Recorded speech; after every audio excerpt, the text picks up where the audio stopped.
Hey, this soup for breakfast doesn't taste great. It's too watery. Why is it like this? Yeah, that's not that good. Can you make it thicker? But remember, I need to be careful with salt, as the doctor said. Who cares about that? I really like strong flavors. The one who always complains about food is my mother-in-law, Nil.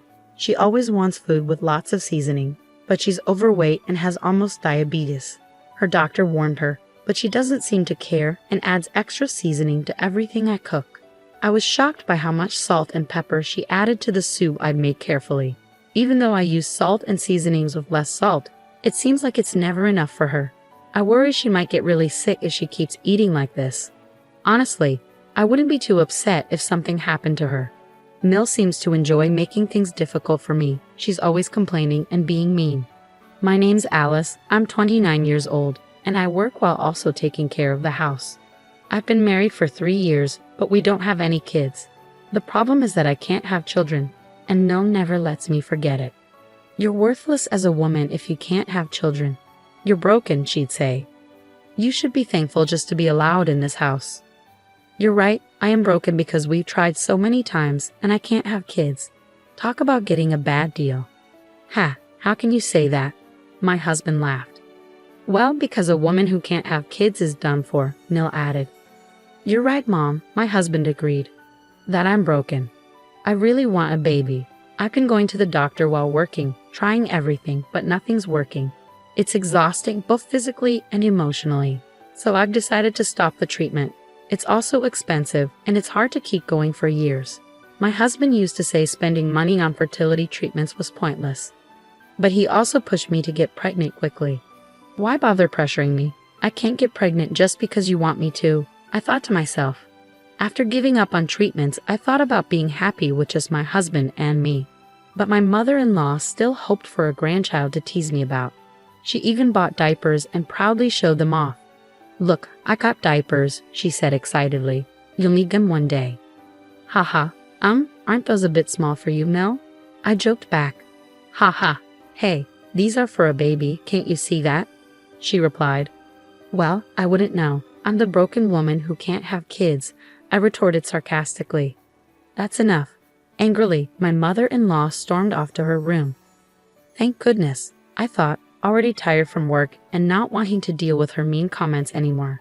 It seems like she has nothing better to do than make my life miserable.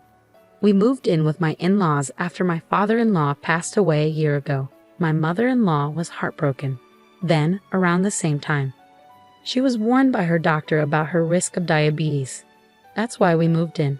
My husband wanted to support his mom, but despite having diabetes, she's okay as long as she takes her medication and eats well. There's nothing to worry about, well, except that she often forgets her meds and eats whatever she wants. So her condition might worsen eventually. Even if that happens, I really don't want to be responsible for taking care of my mother-in-law. I'm still working and really busy. Taking care of in-laws in my 20s? No thanks. The next day was my day off, so I was doing chores around the house. My mother-in-law, who usually just sits on the sofa snacking, suddenly got up and went into my room. I didn't want her in there, but my hands were full, so I didn't say anything. I cleaned your room for you, she said. Thanks, I replied, feeling suspicious. Maybe I should switch rooms with my husband. You know, if you leave your room messy, you'll attract bugs, she chuckled. Sure, enjoy your clean room, I replied, feeling unsure about her intentions. My mother-in-law seemed to think I was grateful, which only made her behavior more suspicious. I had a feeling she was up to something. That night, I decided to sleep in my husband's room. He'd been away on business since yesterday, so he wouldn't know.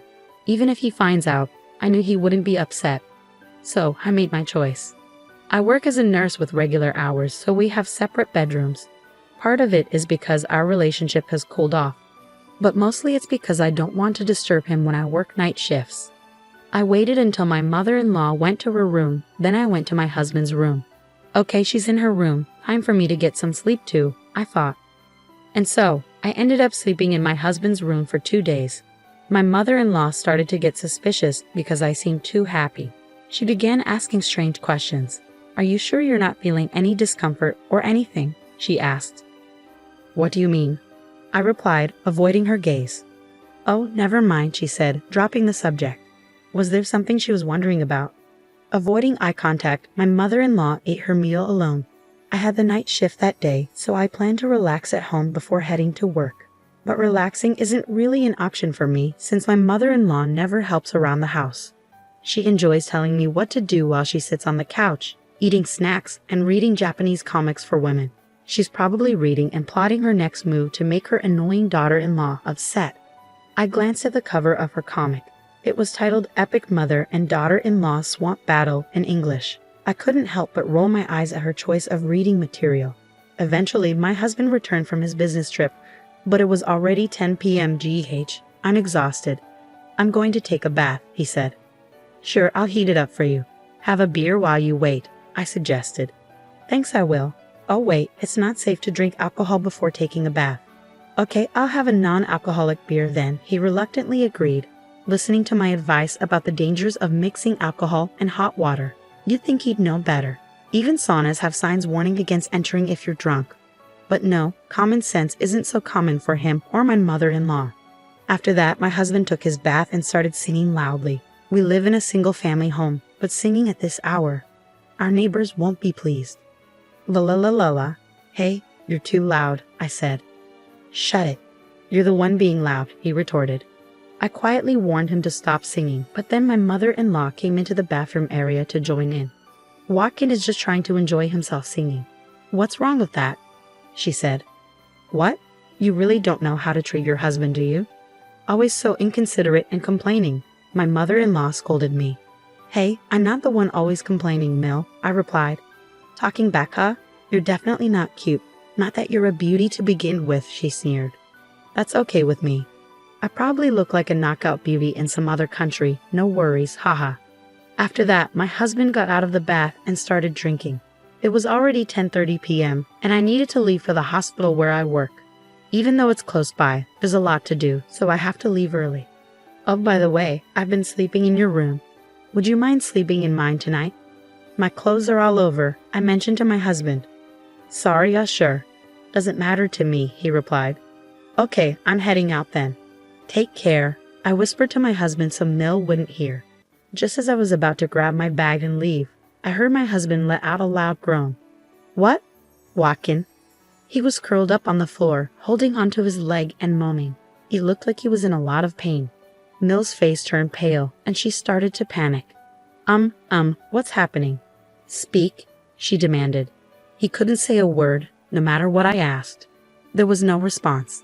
I felt like I needed to do something, but then I noticed something strange. The floor was unusually slippery. Even though I was wearing socks, it felt like I could easily fall. What on earth is this? I exclaimed. Ah, Watkin, Mill, what did you do? I didn't do anything. It's not my fault, Mill protested. Blaming my mother-in-law wouldn't solve anything at that moment, so I immediately called an ambulance. My husband was taken straight to our hospital, and work was the last thing on my mind.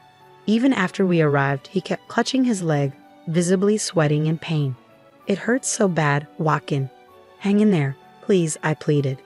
Thankfully, a doctor was able to examine him, and he seemed a bit relieved. His leg was indeed broken, just as we suspected. It was a 5th metatarsal fracture, which made sense given how he slipped on that slick floor. His foot was visibly swollen. Usually, people get this kind of fracture by tripping or putting too much weight on it. Speaking from my own experience, I twisted my ankle falling downstairs years ago. I heard a loud snap, and the pain was unbearable. I was also diagnosed with a 5th metatarsal fracture. I was lost in music while walking downstairs, so it was quite embarrassing. I even lied to my close friends about it. Since his fracture didn't need hospitalization, my husband could come home. I was supposed to work a night shift, but my nursing supervisor insisted that I take the night off. It wasn't life-threatening, but I guess she was genuinely worried. I survived, but now I've got a fever, my husband remarked. Well, you broke your leg, so getting a fever isn't surprising. But why was the floor so slippery? Maybe we should ask Mill about that, huh? I suggested. Hey, what did you do to the floor in the room? I confronted Mill. Well, the floor was slippery. That's why I slipped and fell. I could have seriously hurt myself, my husband interjected. That room is for my daughter-in-law, so I greased the floor. What? I was hoping she would slip. so I put a lot of grease on the floor. I never expected you to go in there and slip, Mill confessed. Ah, unbelievable, I exclaimed. It turns out my mother-in-law intentionally greased the floor to make me fall. She had claimed to have cleaned the room, but her actual intention was to harm me. I'm furious. If I had entered that room, I could have been seriously injured. Breaking a leg would be the least of my worries. Hitting my head could have been fatal. My mother-in-law's actions are practically criminal. You're despicable. You're not even family to me anymore. I got seriously hurt because of you. I'm going to the police, I declared. Wait a minute. I didn't directly cause any harm, did I? Your wife is the one to blame. She told you to enter her room, didn't she? So this is all her fault, Mill retorted. Shut up. That's not the point. You're getting arrested.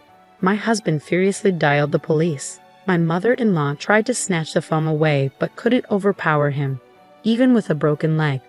My husband was desperately holding onto his phone, talking to the police.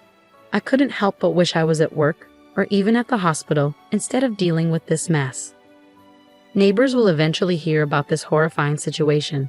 Since she almost injured me too, maybe I should also involve the police. We don't know for sure, but she might be charged with attempted harm. Wait now. I don't want to go to the police, Mill protested.